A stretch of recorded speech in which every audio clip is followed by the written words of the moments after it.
దేవుడు రేపాను చంపబడి ఎలీయేలు కుమారుడైన బిలామును ఖడ్గంతో ఇక్కడ ఎవరండి?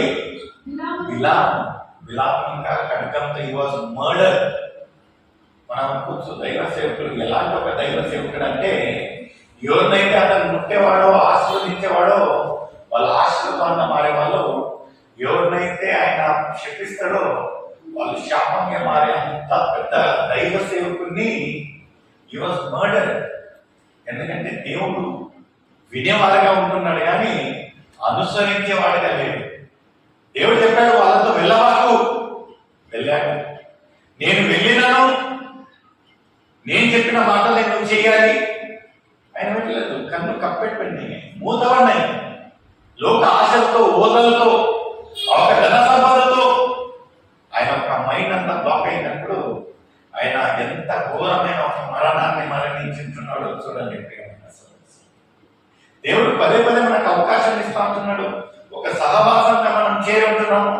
దేవుడు ఈ రోజు నా ద్వారా, ఈ రోజు నాతో ఏం మాట్లాడబోతా ఉంటున్నాడు అనే ఒక ఆకలి తపనతో మనం రావాలి అని దేవుని సేవకుడు దేవుడు ఒక సమయాన్ని సమకూర్చినట్లయితే మనం దాన్ని పక్కన పెట్టేసి ఎంతో గ్యారెంటీగా ఉన్నట్టే చేస్తామండి. మనం ఒక్కొక్కసారి ఎన్ని సంవత్సరాలు బతుకుతాం నాకేం కాదు. ఒక నీతి ఉడగల అంటే ఒక జీవితాన్ని మనం జీవిస్తాం. దాన్ని మరిచిపోతున్నాం. చూద్దాం కదా, ఈ వారం పోతే వచ్చే వారం వస్తా కదా. నిజంగా చాలా సంతోషం అవుతుంది. వచ్చే వారం అన్న ఆయన సజీవంగా ఇక్కడికి వస్తాడనే ఒక గట్టి నమ్మకం. నిజంగా దేవుడు అంత గట్టి నమ్మకాలు ఎలా ఇస్తా ఉంటున్నాడో నాకు తెలియదు. ఇంతలో ఆయన యొక్క జీవితం అని లేఖనాలు స్పష్టంగా చెప్తా ఉంటే మనం వచ్చే వారం చూస్తాం కదా. వచ్చేసారి చూస్తాం. ఈరోజు వదిలేసి పోయిన వారంలో నాకు చాలా బాధాకరంగా ఉంది. ఒక 5 నిమిషాలు వర్షం వచ్చేసరికి నేను మెసేజ్ చేశాను. అయితే ఎంత ఘోరమైన పరిస్థితి అంటే మెసేజ్ చేసిన ఒక 5 నిమిషాలకు వాతావరణం సరైంది. శోధన అపవాది దేవుడి యొక్క సన్నిధిలో చేరాలి, ఒక సహవాసంలో ఉండాలంటే అపవాదికి గిట్టడం లేదండి. ఎవరిని రానియడు లోకరీతిగా. మరియా వార్తలో మనం చూసినట్లయితే ఎవరు విశేషంగా ఆశీర్వదింపబడతా ఉంటున్నారండి? మరియాన మాత్రమే. మరియా, ఎందుకంటే ఆమె తెలుసు ఈ యొక్క గడియ వెళ్ళినట్లయితే నేను దేవుని యొక్క సన్నిధిని పోగొట్టుకుంటానని ఆమె ఆయన పాదాల దగ్గరే ఉండి ఆయన సేవ చేస్తా ఉంటే మన మార్తక్క ఏం చేస్తా ఉన్నది? వచ్చిన వాళ్ళకు సత్కరించాలి, ఇది చేయాలి, అది చేయాలని పొయ్యి వదిలేసి రాకుండా అలా ఉంటున్నది మన ఒక జీవితాలు. అలా ఉంటున్నాయండి. నేను ఒక దైవ సేవకుని మాదొక కొత్త ప్రోగ్రామ్ వస్తా ఉంటున్నాడండి, క్రీస్తులో నేను నా సాక్ష్యం అనేది. ఇందులో ఏమవుతుందంటే ప్రతి వారం ఒక దైవ సేవకుడు లేకపోతే ఒక విశ్వాసి లేకపోతే ఒక పాస్టర్ను, ఒక అయ్యగారిని మేము కూర్చొని ఆయన ఒక జీవితాన్ని, ఆత్మీయ జీవితాన్ని మేము ఇంటర్వ్యూ తీసుకుంటాం. ఆయన చెప్పిన మాట ఏమంటున్నాడంటే ఆయన రక్షణ పొందింది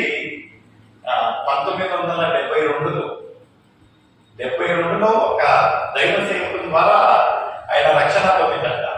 నేను అడిగాను, what was the turning point of your spiritual life అంటే ఆయన ఏం చెప్పాడంటే, నేను అందరికంటే గొప్పగా జీవించేవాడిని, ఆ ఒక చుట్టుపక్కల ఎంత దేవుని పని చేసేవాడిని అంటే అందరూ ఏమనుకునేవారంటే ఈ రోజు ఏమన్నా ఈ యొక్క అబ్బాయి మరణించినట్లయితే స్వర్గానికి పొందుతాడు, అంత గొప్పగా జీవించేపని. అయితే లోపల మాత్రం నేను దేవుణ్ణి అంగీకరించలేదు, సొంత రక్షకునిగా అంగీకరించాను. అయితే బయట మాత్రం అంత గంభీరంగా ఉండేవాడు. అయితే ఈ యొక్క దైవ సేవకుడు నన్ను గ్రహించాడు. ప్రతి వారాన్ని వచ్చి దర్శించి మాట్లాడిపోయేటప్పుడు అందరు చెయ్యి దాపి okay brother, praise lord, thank you అంటారో, ఈయన ఎప్పుడు చెయ్యి ఆయన కలిపినను ఆర్ యు సేవ్డ్ అని అడుగుతారు. ఆర్ యు సేవ్డ్ అంటే నువ్వు రక్షణ పొందినవా. ఆయన ప్రతి వారం వచ్చి అడిగేవాడంట, ఆర్ యు సేవ్డ్ అంట. ఒకరోజు అడిగాడంట, ఈ రోజు ఈ రోజు నీవు మరణించినట్లయితే ఎక్కడికి పోతావు?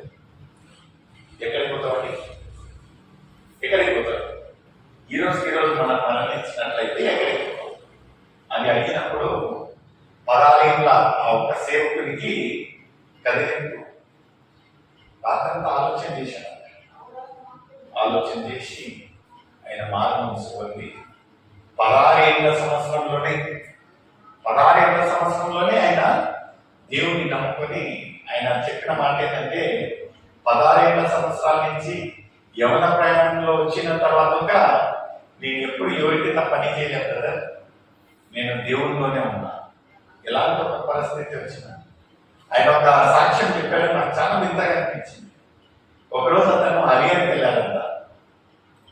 హరియాకి వెళ్ళినట్లయితే ఆయన ఏం చేశారంట, పొయ్యడానికి డబ్బులు ఉన్నాయి కానీ ఆయన ఏమనుకున్నారంట, పిలిచిన వారు ఏమో నాకు స్కాన్ చేస్తారేమో రిటర్న్ రావచ్చు అనుకుని వెళ్తే అది పేద సంఘం ఏమి ఇవ్వలేకపోయారు.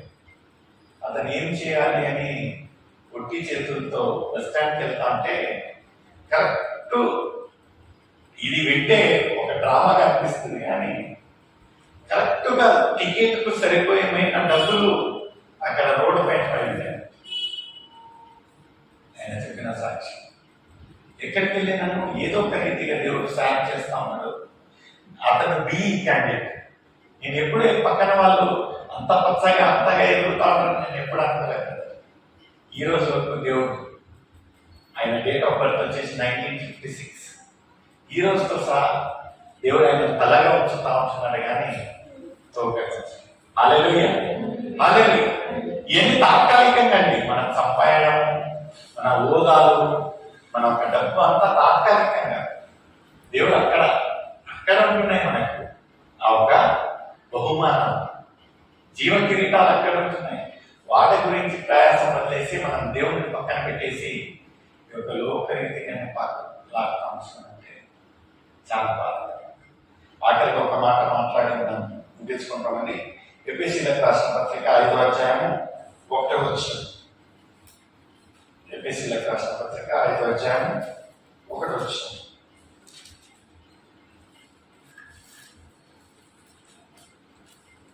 కావున మీరు ప్రియులైన పిల్లల వలె దేవుని పోలి నడుచుకున్నది.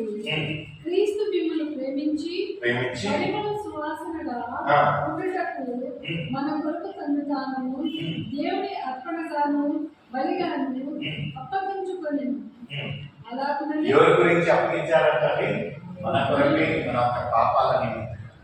మనం ఏం చేయాలంటే దేవుని అనుసారంగా మనం నడవాలంటే అదే ఒక్కటి చాలా కఠినం అనిపిస్తుంది. మనకి అన్ని చేస్తాం కానీ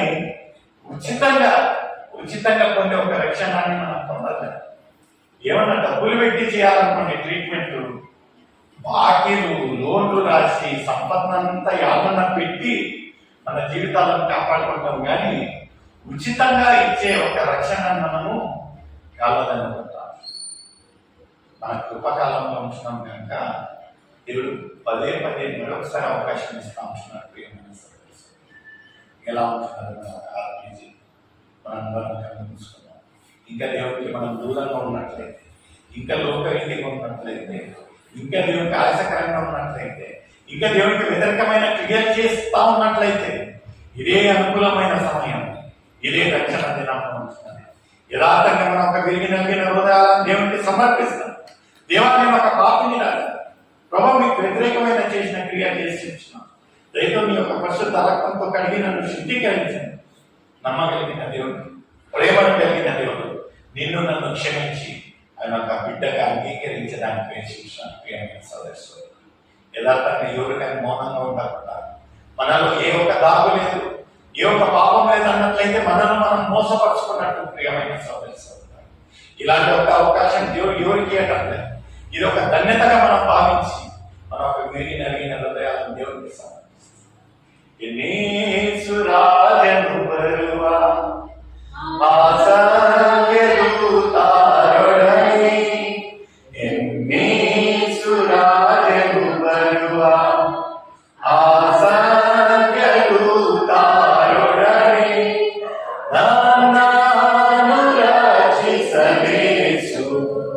ನನ್ನ ರಾಜನಾಗಿ ಬರುವ ನನ್ನನ್ನು ರಕ್ಷಿಸಲೇಸು ನನ್ನ ರಾಜನಾಗಿ ಬರುವ ಕರ್ತನು ಬರುವ ದಿನವು ಆ ದಿನವು ತುಂಬಾ ಆನಂದವು ಕರ್ತನು ಬರುವ ದಿನವು ಆ